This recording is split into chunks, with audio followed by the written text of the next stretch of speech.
จุดเริ่มต้นแห่งการจากลาเมื่อเรมกำลังหลุดทีมเมตาสู่ตำนานบทใหม่ของมูนกับปะจะต้องจัดทีมอย่างไรกันบ้างสวัสดีครับมาพบกับผมแมคโครดัชแนลอีกเช่นเคยนะครับผมในเกมไลน์เรนเจอร์นะครับและหากใครกำลังมองหาร้านรับเติมเกมราคาถูกที่ช่วยเปลี่ยนกระเป๋าของคุณเราขอแนะนำร้านมารุช็อปร้านรับเติมเกมโลบอกทุกรูปแบบปลอดภัยแน่นอน 100% จดทะเบียนถูกต้องตามกฎหมายมีผู้ติดตามเพจมากกว่า 190,000 คนใครสนใจอยากจัดสามารถจัดได้เพจ Facebook มารุช็อปโน1ลิงก์อยู่ใต้ description นะครับมาครับเข้าสู่สัปดาห์กลางเดือนของช่วงอีเวนต์ฮาโลวีน 2025 กับการมาของตู้พิกอัพเรนเจอร์ท่าแสงแบบเซอร์ไพรส์กับเจ้ารอนท่าแสงที่ได้รับการปลดพรสวรรค์สดๆร้อนๆไปช่วงต้นเดือนที่ผ่านมาคู่กับเจ้าบาวร็อกเจ้าประจำของเราตัวเดเมจที่ยังคงถูกได้รับเลือกใช้สำหรับเดเมจท่าแสงอยู่นั่นเองครับผมและยังไม่พอในสัปดาห์ถัดไปผมต่อจากตู้กาชานี้จะเป็นตู้กาชาพิกอัพธาตุมืดกับเจ้าโคนี่เมทที่ได้รับการปลดพรสวรรค์คู่กับเจ้ารอนนั่นเองเนาะมาคู่กับตัวของบราวน์ยมมาทูตนั่นเองเนาะใครสนใจตัวไหนสามารถเลือกกันเปิดได้เลยนั่นเองนะครับและแค่นั้นยังไม่พอเนาะเดือนนี้มีเรนเจอร์ตัวใหม่อย่างมูนกับปะครับผมเรนเจอร์ที่พลิกประวัติศาสตร์ของมูนทั้งหมดในเกมออกไปเพราะว่ามันเก่งติดเมตา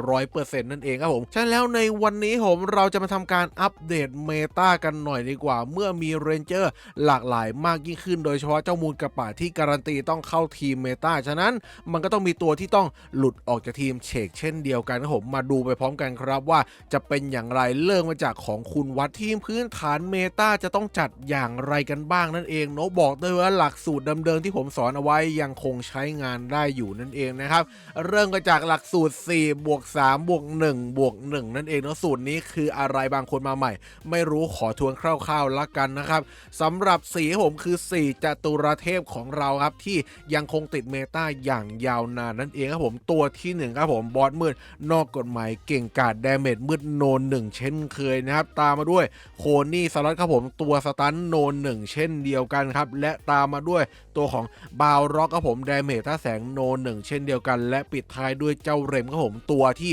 เอามาเคาน์เตอร์เรนเจอร์ไหวพริบทั้งหลายทั้งแหล่ที่เป็นเมตาหลักนั่นเองครับผมโดยเฉพาะความสามารถใบ้สายไหวพริบนี้ลำดับถัดมาบวก3คืออะไรนั่นก็คือคอมโบความสามารถในการที่ปั่นป่วนฝั่งตรงข้ามให้ปล่อยออกมาได้ยากมากยิ่งขึ้นเมื่อเวลาผ่านไปนั่นเองโน้ตในเมตาหลักปัจจุบันนี้จะนิยมใช้เป็นเพิ่มแร่ 1,000 หน่วยโดยสำหรับยูน5วิยังไว้ก่อนครับเพราะว่าเรนเจอร์ใหม่ๆยังไม่ได้ออกมาเนิ่นนานแล้วล่าสุดนี่คือสมัยลูเดียสหรือดิจิมอนกันเลยทีเดียวนั่นเองนะครับเป็นเวลากว่า1ปีกว่าแล้วนั่นเองต้องรอลุ้นเดือนหน้ากันอีก1ครั้งนะครับว่าจะเป็นหยุดเวลา5วิออกมาตามที่เราคาดการและวิเคราะห์เอาไว้หรือเปล่านั่นเองโน้ตแต่ณขณะนี้ผมสำหรับเพิ่มแร่ 1,000 หน่วยมีทั้งหมด3ตัวด้วยกันเป็นขั้นต่ำเนาะ1ครับผมคางโอระ2ครับผมพาวเวอร์ครับและ3เดนจินั่นเองเนาะสำหรับซากาตะคิซุคิได้หายหลุดออกจากทีมไปเรียบร้อยแล้วนั่นเองเนาะอันนี้แล้วแต่คนเลือกใช้เอาออกนะครับจากนั้นบวก1คืออะไรหลักๆก็ต้องเป็นตัวกันบินถูกต้องไหมเพราะว่าบางทีเขาก็ใช้บินหลอยเป้ามาได้แต่ของคุณวัดครับผมเขาได้มีการเอาตัวกันบินออกไปเนาะเอาเป็นว่าโดยส่วนใหญ่แล้วการเขาจะใส่ตัวกันบินอยู่นั่นเองนะครับผมส่วนของคุณวัดเขามีเหตุผลอยู่นะครับที่เอาตัวกันบินออกเขากำลังทดสอบอะไรบางอย่างอยู่เดี๋ยวเราค่อยมาพูดละกันนะผ่านไปแล้วครับ4บวก3บวก1เนาะเป็น8นะครับต่อมาบวกอีก1นั่นก็คือบราวแสงโสมครับตัวนี้ใส่ลงไปอย่างแน่นอนครับผมเพราะว่าเป็นตัวที่เอามาเคาน์เตอร์ช่วยกับเรมครับผมทำให้ไหวพริบเล่นไม่ได้นั่นเองนะครับและสุดท้ายผมก็เป็นเจ้ามูนกับปะตัวนี้ที่เพิ่งเข้ามาติดทีมเมตาล่าสุดนั่นเองเนาะทำให้ทีม10ตัวหน้าตาออกมาประมาณนี้นั่นเองนะครับโดยทีม10ตัวก่อนที่จะมีเจ้ามูนกับปะตัวนี้เข้ามาเนี่ยนะก็มักจะเลือกใช้เพิ่มแร่ 1,000 หน่วยอีกสัก1ตัวครับผมเป็นกินโทคิเข้ามาเนาะก็คือเพิ่มแร่4ตัวเลยนั่นเองนะครับเพราะว่าที่มันว่างอยู่ไม่รู้จะใส่ตัวอะไรเหมือนกันแต่ครั้งนี้เนี่ยที่มันต้องว่างแล้วนะครับผมต้องเอาตัวใดตัวหนึ่งออกเขาก็เลยเอากินโทคิออกแล้วก็ใส่มูนกับปะลงมาแทนบางคนอาจจะเอาตัวของคังุระออกก็ได้เชกเช่นเดียวกันไม่มีปัญหาแล้วแต่คนเขาจะตัดสินใจเอาวางตัวออกจากทีมนั่นเองและไม่ใช่เพียงแค่คุณวัดนะครับผมที่จัดทีมเมตาพื้นฐานแบบนี้ครับยกตัวอย่างอีกสัก1คนละกันเป็นคุณโทรุนะครับผมไหนดูสิ หลักสูตรเรายังใช้ได้อยู่หรือเปล่ามันอาจจะไม่ได้เป๊ะมากเพราะว่าแต่ละทีมก็มีประยุกต์กันไปบ้างนั่นเองนะครับผมเริ่มมาจาก4จตุรเทพกันก่อนเลยครับผม1ครับโคนี่สล็อตมีเนาะถัดมาครับผมบอสมืดนอกกฎหมายครับและก็ถัดมาเป็นเจ้าเรมนั่นเองเนาะส่วนบาร็อกนี่หลายๆทีมเขาก็มีเอาเข้าเอาออกกันอยู่แล้วนี่ไม่ต้องสนใจมากก็ได้นะว่ามันอาจจะไม่ครบ4จตุรเทพนั่นเองนะครับลำดับถัดมาครับผมเป็นคอมโบความสามารถนั่นเองบวก3เนาะ1Power ครับผม2กินโทคิเขาใช้แค่2ตัวเท่านั้นเองนะครับผมก็เป็น3บวก2ครับผมเหลือที่ว่างอยู่5ที่เลยนะแล้วบวก1ครับตัวการบินมีไหมมี1ตัวผม6ตัวแล้วนะแล้วก็เป็นราวแสงโสมครับตัวที่7ครับผมเท่ากับว่าเหลือที่ว่างอยู่3ที่เองเขาเลือกใช้เป็นอะไรเขามีแชมเปญมืดอันนี้บังคับใส่อยู่แล้วเนาะก็เป็นที่8เท่ากับว่าเหลือที่ว่าง2ที่ครับผมเขาก็ใส่เป็นมูลกับปะแล้วก็ไทโยเข้ามานั่นเองครับผมที่เอาบาร็อกออกไปอาจจะเป็นเพราะว่าไม่อยากให้สายไหวพริบในทีมมันเยอะจนเกินไปเพื่อลดจำนวนเรนเจอร์ที่ถูกเคาน์เตอร์ด้วยบาวโสมนั่นเองนะครับผมเขาก็เลยไปเลือกเรนเจอร์อย่างเจ้าไทโยมานั่นเองเพราะว่าเป็นสายว่องไวก็จะไม่โดนแสงโสมเคาน์เตอร์นั่นเองเนาะแถมยังกำจัดเรนเจอร์อย่างเจ้าเดนจิที่เป็นเรนเจอร์ธาตุน้ำหลักในปัจจุบันได้อีกด้วยนั่นเองนะครับผมหน้าตาทีม10ตัวของเขาก็เลยออกมาประมาณนี้นั่นเองครับผมเรียกได้ว่าคล้ายคลึงกับของคุณวันเนาะแต่ว่าปรับเปลี่ยนเล็กๆน้อยๆนะครับแล้วแต่ละคนที่จะปรับเปลี่ยนไปแต่ส่วนใหญ่ก็ยังเป็นพื้นฐานของทีมตามสูตรที่ผมสอนเอาไว้นั่นเองแต่สำหรับบางทีมเนี่ยเรนเจอร์ที่เขาเห็นว่าไม่จำเป็นต้องใส่อีกต่อไปแล้วก็คือ1ใน4จตุรเทพที่ทำให้เราตื่นตกใจกันมากนะครับเพราะมันติดเมตามาอย่างยาวนานตลอด3ปีตั้งแต่โคโรโบรีซิโร่ครับและใช่ครับผมเรนเจอร์ตัวนั้นก็คือเจ้าเรมนั่นเองเนาะหายออกไปจากทีมเมตาเรียบร้อยในหลายๆทีมครับผมณขณะนี้ครับจาก200ทีมเหลือใช้เรมเพียงแค่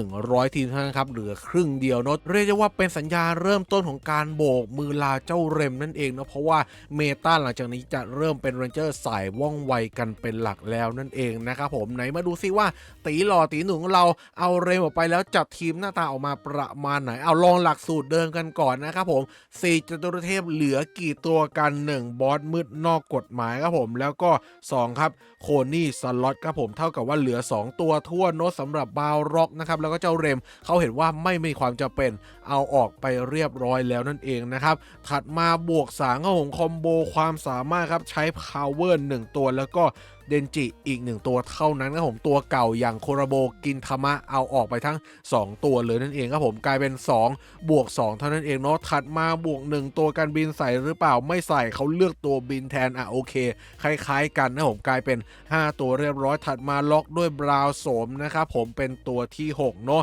เท่ากับว่าเหลืออีกทั้งหมด4ที่ด้วยกันเขามีแชมเปญมืดใส่ลงไปกลายเป็นตัวที่7เหลืออีก3ที่ผมเขาก็เลือกใส่เป็นตัวของมูลกับปะแน่นอนแล้วครับว่าต้องเป็นตัวล็อกตัวสุดท้ายเนาะแล้วก็ตำแหน่งเจ้าเรมเนี่ยที่เขาออกไป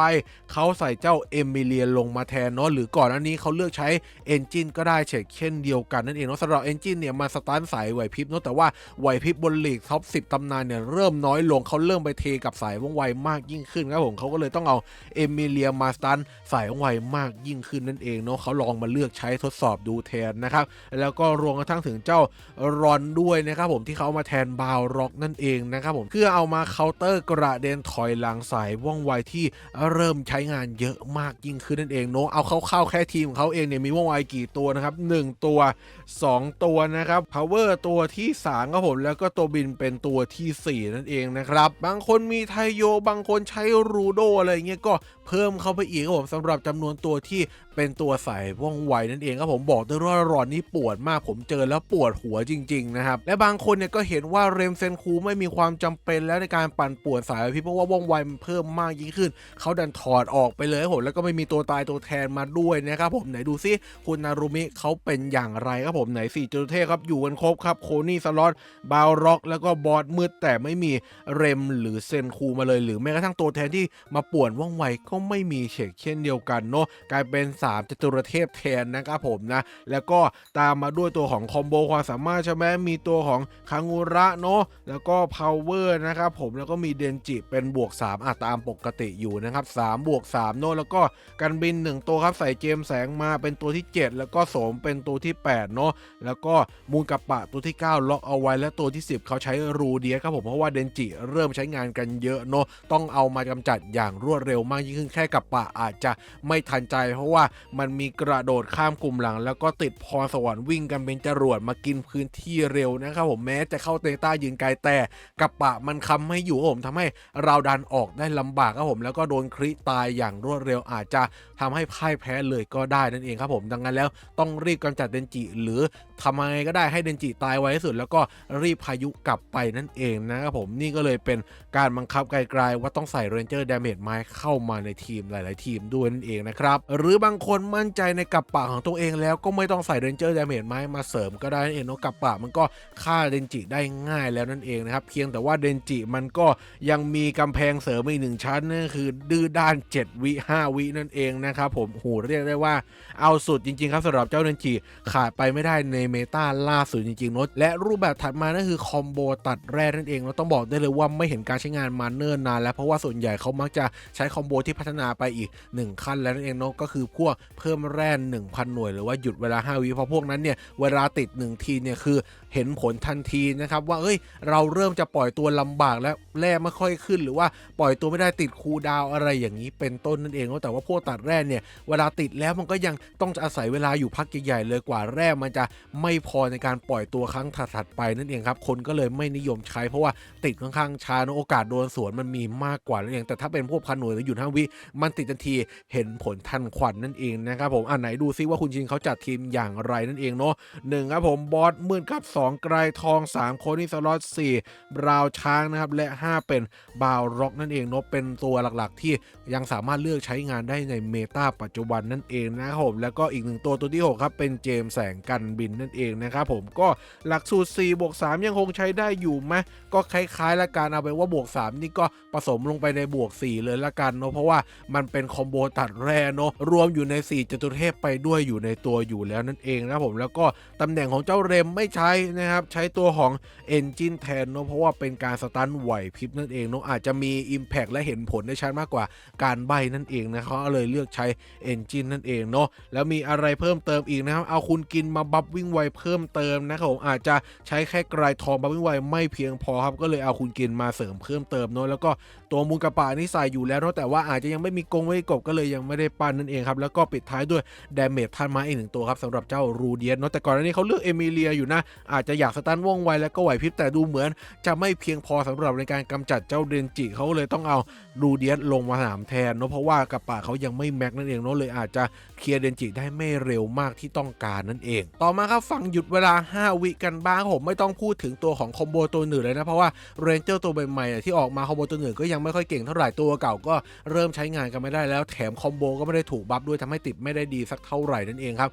คนก็เลยไม่เลือกใช้กันอยู่แล้วเนาะส่วนหยุด5 วิเนี่ยคนก็กลับมาเลือกใช้เล่นได้อยู่เรื่อยๆนั่นเองเพราะว่าไม่ได้เนิร์ฟแต่อย่างใดครับยังคงติดได้ดีเนาะแต่ว่าเรนเจอร์มันค่อนข้างที่จะเก่าแล้วออกมาล่าสุดก็นานมาแล้วนั่นเองต้องรอตัวใหม่มาเสริมครับคอมโบเมตานี้อาจจะคัมแบ็กกลับมาในเดือนหน้าก็เป็นไปได้เองแต่ณขณะนี้มีคนเลือกใช้อยู่ครับคุณ SL ท็อป 7จากสัปดาห์ที่ผ่านมานั่นเองครับผมไหนดูหน่อยสิเลือกใช้ทีมเป็นอย่างไรกันบ้างข้อแรกเลย4จตุเทพมีครบหรือเปล่า1ครับโคนี่สล็อต2ครับผมบอสมืดนอกกฎหมายและก็3ครับผมเจ้าเรมสำหรับบาวร็อกนี่ไม่มีใช้แล้วนะครับเป็น3แทนนั่นเองนะครับบวก3ไปต่อมาคอมโบความสามารถมีกี่ตัว1ตัว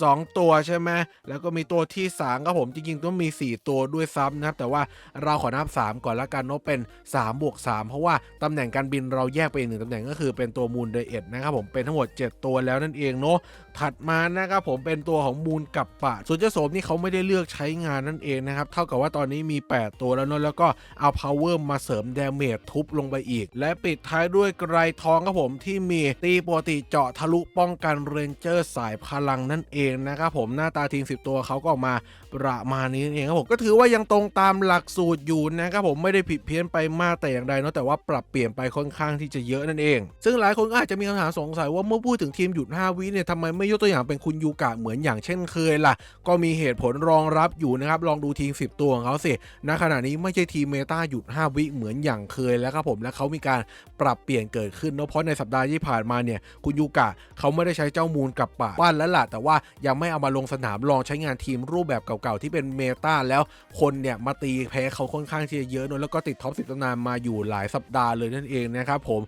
แต่ในครั้งนี้เนี่ยสัปดาห์ที่แล้วเขาไม่ติดท็อป10ครับผม ผมแปลว่าทีมเดิมๆเริ่มใช้ไม่ได้เขาก็เลยหาเมตารูปแบบใหม่ๆอีกเช่นเคยนะครับผมหัวคิดนี่ครีเอทีฟจัดๆเลยและขณะนี้ครับผมเป็นเมตาโคตรพรีชีพ2นั่นเองครับผมไหนดูซิเป็นอย่างไร1ครับผมไมกี้ครับพรีชีพ2ตัวที่1นะมูลกับปะพรีชีพ2ตัวที่2นะครับผมแล้วก็ตัวที่3บราวน์อัศวินแห่งแสงก็มีพรีชีพ2เหมือนกันนั่นเองเนาะทั้งหมด3ตัวด้วยกันครับแต่ก่อนหน้านี้ผมบอกได้เลยว่ามีมากกว่า3ตัวอีกนะครับผมจำไม่ได้แล้วตัวอะไรไหนดูนิดนึงเนาะอ๋อนี่ไงมาซิลครับมีพรีชีพ2เหมือนกันก่อนอันนี้เขาใช้พรีชีพ2อย่างมาซิลในทีมตั้งรับด้วยนั่นเองเนาะแต่ว่าเอาโคนี่สล็อตออกไปใส่มาซิลลงมาแทนแต่ผลตอบรับคงจะไม่ดีโดยหลายคนเนี่ยก็จะมีคำถามสงสัยอยู่ว่าทำไมคุณยูกะเนี่ยหันเหไปใช้ความสามารถพรีชีพ2หลายตัวแทนที่จะเลือกใช้คอมโบความสามารถที่เป็นหยุด5วิหรือเพิ่มแร่ 1,000 หน่วยที่เห็นผลชัดในการเคาน์เตอร์ฝั่งศัตรูที่ปล่อยตัวไวได้ดีมากกว่านั่นเองนะครับผมมันมีที่มาอยู่นั่นเองนะครับเพราะว่าหลักๆเลยมูลกับป่าครับผมในความสามารถ9 ดาวเขามีพรีชีพ2ติดมาด้วยและตัวมันเนี่ยเพิ่งเป็นเมตาหลักในเดือนนี้บางคนเพิ่งปั้นขึ้น9 ดาวและได้พีชีพ2มาเป็นความสามารถแรกแล้วก็ไม่ได้รีหาความสามารถใหม่ตัวอาจจะหมดอะไรอย่างนี้ก็ว่ากันไปนะครับผมซึ่งตัวเขาเนี่ยเห็นผลลัพธ์ในการใช้งานพีชีพ2อยู่ส่วนหนึ่งนั่นเองครับผมลองสังเกตในทีมของเขาได้ครับว่าไม่มีตัวกันบินนั่นเองเนาะคล้ายกับใครคุณวัดนั่นเองนะครับผมไม่ใส่ตัวกันบินเหมือนกันเพราะว่าพีชีพ2มันทำงานได้ดีมากจนกระทั่งตัวบินเนี่ยตายได้โดยจากพีชีพ2ไม่ต้องใช้กันบินเลยเองครับทำให้ประหยัดที่ไปได้1ที่นั่นเองเนาะจริงๆเนี่ยแค่มูลกับป่าตัวเดียวพีชีพ2ก็เกินพอแล้วครับพอพื้นฐานมูลกับป่าทุกคนน่าจะรู้กันอยู่นะว่าตัวมันเป็นสายไวไม่ได้มีความยืนถึงยืนทนรับดาเมจได้เลยแต่นิดเดียวนะครับผมหลักๆคือหลบได้คือรอดหลบไม่ได้คือปล่อยมันตายไปเลยแล้วให้ติดความสามารถนั่นเองเนาะปกติแล้วคนอาจจะเลือกใช้ร่างโคลนนะผมก็ใช้ต่อไปนะเพราะว่าจำนวนยิ่งเยอะยิ่งน่ากลัวครับผมฉะนั้นแล้วเนี่ยไม่ต้องถึงกับเปลี่ยนมาเป็น P22 เหมือนกับที่เขาทดสอบกันนะครับผมรอให้เขาเทสเสร็จก่อนว่าผลลัพธ์เป็นยังไงแต่ณขณะนี้ P22 ใช้งานค่อนข้างดีครับผมหลายคนอาจจะสงสัยว่ามันเป็นไปได้จริงเหรอพี่เรามีตัวอย่างมาให้รับชมเรื่องจากคู่แรกเจอคุณอิโตะจากญี่ปุ่นครับผมนะใช้ตัวบินมาตีและฝั่งรับเราไม่ได้ใช้ตัวกันบินอย่างใดใช้แค่ P22 จากมูลกับปะเพียงตัวเดียวเป็นทีมของคุณวัดนั่นเองครับจะเห็นได้ว่าตัวบินมาคือตายรัวๆครับบังคับกดไอเทมทันทีนะครับผมแล้วก็โดนเสาไฟเผาไปด้วยอีก1ชั้นเรียกได้ว่าไม่มีที่ยืนครับสำหรับตัวบินครับผมนะโอ้โหมูลกับตะตายรัวๆสั่งพีชีพหายไปยกทีมได้อยู่เหมือนกันนะเมื่อสักครู่นี้แล้วก็ติดดื้อด้านกันทันทีครับสำหรับตัวบินภาคพื้นก็ไม่เหลือเหมือนกันเพราะว่ามันไม่ใช่แค่ตัวบินที่สั่งกำจัดได้ภาคพื้นก็กำจัดได้เช่นเดียวกันเมื่อมูลกับปะพ่ายแพ้นั่นเองครับโอกาสการติด PVP สูงถึง 72% เลยนะดูดิโอ้โหคือหัวกะโหลกบินมาลอยรัวๆเลยแล้วหายหมดทีมเลยครับผมตายไปก็ P22 ไม่ตายก็ขี้รัวๆใส่ดูดิไม่ได้ยืนเลยครับผมนะและเรียบร้อยครับผมคุณอิโตะก็พ่ายแพ้ไปตามมาด้วยอีก1ทีมจากไต้หวันครับผมนะเอาเบนดุมาตีเหมือนเดิมนะครับผมและฝั่งเราก็ทีมเดิมๆเหมือนเคยเหมือนเมื่อสักครู่นี้เลยไม่มีการบิน P22 เท่านั้นนะครับมาถึงเข้าพายุกันมาก่อนเลยเพราะว่าบอร์ดฝั่งตรงข้ามใช้พายุมาก่อนเนาะแล้วยังไงดีโอตัวบินติดพีชีพอย่างรวดเร็วครับผมไม่ทันได้เล่นเลยไม่ใช่พีชีพติดกันโลกนะครับโอ้โหรวดเร็วมากนะสั่งพีชีพตายรัวๆภาคพื้นก็โดนทั้งคริโดนทั้งสั่งตายเหมือนกันนะครับผมดูสิเล่นยังไงโอ้โหแต่ยับครับผมนะเป็นไงพีชีพผลดีจัดนี่ขนาดแค่มูกับปะตัวเดียวเนี่ยเรายังไม่เห็นผลของคุณยูกะที่ใช้3ตัวนะอาจจะได้เห็นผลที่ดีกว่านี้ก็เป็นไปได้ไม่รู้เหมือนกันและเผื่อบางคนไม่รู้จักสรรพคุณมูลกับปะว่าเก่งกาจขนาดไหนนะผมมาดูซิลองใช้5ตัวเวอร์ซัส10ตัวกับทีมคุณเกาหลีคนนี้ครับว่าผลลัพธ์จะเป็นอย่างไรนั่นเองครับมาลองดูกันครับผมไม่ต้องใช้ตัวชนเนาะเอาทีม5ตัวพื้นๆแหละก็คือ4จตุรเทพบวกกับปะครับผมนะเป็น5จตุรเทพและจะบอกจตุรเทพก็ไม่ได้แล้วมี5คนนะครับผมเขาเรียกว่าอะไรไม่รู้เหมือนกันนะครับผมตอนนี้เทพ5ตัวนะโอ้โหแล้วไหนดูซิคริรัวๆครับผมตัวฝั่งตรงข้ามวิ่งมาไม่ถึงครับผมเพราะว่าโดนคริตายก่อนรัวๆนั่นเองครับผมนะแค่แตงกวาด้ามเดียวนี่คือหายไปครึ่งทีมครับแรงขนาดไหนโอ้โหแล้วฝั่งตรงข้ามคือยิงเราไม่ได้เลยได้แค่กระเด็นรัวจากความสามารถเจ้าโสมเท่านั้นเองดูดิโอ้กระเด็นอย่างเดียวเลยนะครับแต่ไม่ตายนะเพราะไม่มีดาเมจแต่อย่างใดไม่ได้เล่นไม่ได้เข้าตำแหน่งเลยครับผมนะเพราะว่ากับปากมันได้เล่นก่อนยืน700จุดครับผมเคลี้ยงแตงกวามาก็หายไปครึ่งทีมแล้วครับดูดิ โอ้โหมันโกงจริงๆนะครับผมสำหรับเจ้ากับปะนี้ไม่ได้จริงๆครับผมถึงได้บอกไงว่าจะต้องมีติดทีอย่างน้อย1ตัวครับผมใครอยากปลดพรไว้ค่อยว่ากันตอนมันกลับมาขายก็ยังทันนะครับหรือไม่เล่น5ตัวก็ได้จะเล่นทีม10ตัวก็เก่งเหมือนเดิมนะครับผมเจอกับคุณถั่วงอกหน่อยครับผมท็อป1ตำนานหลายยุคหลายสมัยครับผมนะแต่ไม่ใช่สัปดาห์นี้เพราะสัปดาห์นี้เป็นของคุณวัดนั่นเองครับผมนะมูลกับปะพาขึ้นท็อป1ได้อย่างง่ายดายครับผมนะไหนดูซิเล่นทีม10ตัวผลลัพธ์เป็นอย่างไรนั่นเองครับผมนะฝั่งตรงข้ามพายุมากันก่อนเลยครับผมนะเมทิโอน้ำแข็งโหกดครบเลยเรากดไอเทมเดียวครับอมตะและพายุวิ่งสวนไปทันทีครับผมยัดหน้าป้อมจบเกมทันคันเพราะว่าทางครินี่คือแทบไม่ได้มีโอกาสได้โต้คืนเลยนั่นเองนะครับผมดูเด็กคริตายรัวๆและป้อมโดนสกิดเรียบร้อยแล้วนะครับผมติดอย่างเดียนดื้อด้านจากเดนจิไม่งั้นป้อมแตกไปแล้วนะครับเนี่ยดูเด็กไม่มีโอกาสสวนแน่นอนครับผมเพราะว่าทางคริมันแรงจริงครับผมไม่มีคำว่าหลบได้เพราะว่าเราไม่ได้ใส่หลบหลีกและชนะได้อย่างง่ายดายก็หวังว่าคลิปนี้เองเนี่ยจะเป็นประโยชน์ให้แก่ไอเดียของเพื่อนในการปรับตัวเข้ากับเมตาปัจจุบันได้ดีมากยิ่งขึ้นทำให้เราชนะได้มากขึ้นแล้วก็เล่นสนุกได้มากยิ่งขึ้นเนาะหลักๆเลยต้องเน้นปั่นป่วนศัตรูเป็นอันดับแรกก่อนนั่นเองนะครับแล้วค่อยตามมาด้วยมองเรนเจอร์ที่เน้นสกิลไวกันเป็นหลักนั่นเองนะครับเพราะว่าหากสกิลช้าจะโดนป่วนก่อนนั่นเองทำให้ไม่ได้ออกสกิลแล้วก็ไม่ได้มีประโยชน์ในการใช้งานเนาะแล้วค่อยตามมาด้วยดาเมจต่างๆนานานะครับไม่ว่าจะดาเมจทางคีดาเมจทางสกิลหรือว่าดาเมจชนะท่าก็ตามแต่เนาะลองดูว่าเฮ้ยหลีกที่เราเจอเนี่ยศัตรูเป็นอย่างไรเจอธาตุอะไรเยอะแล้วก็เอาธาตุที่เราชนะทางไปเคาน์เตอร์เป็นหลักนั่นเองนะครับและก่อนจากนั้นไปอย่าลืมกดไลค์กด Subscribe กดกระดิ่งแจ้งเตือนเพื่อจะให้ช่องไม่คนน้อยกันด้วยนั่นเองเนาะสำหรับวันนี้ก็ประมาณนี้ครับผมลาไปก่อนนะครับสวัสดีครับบ๊ายบาย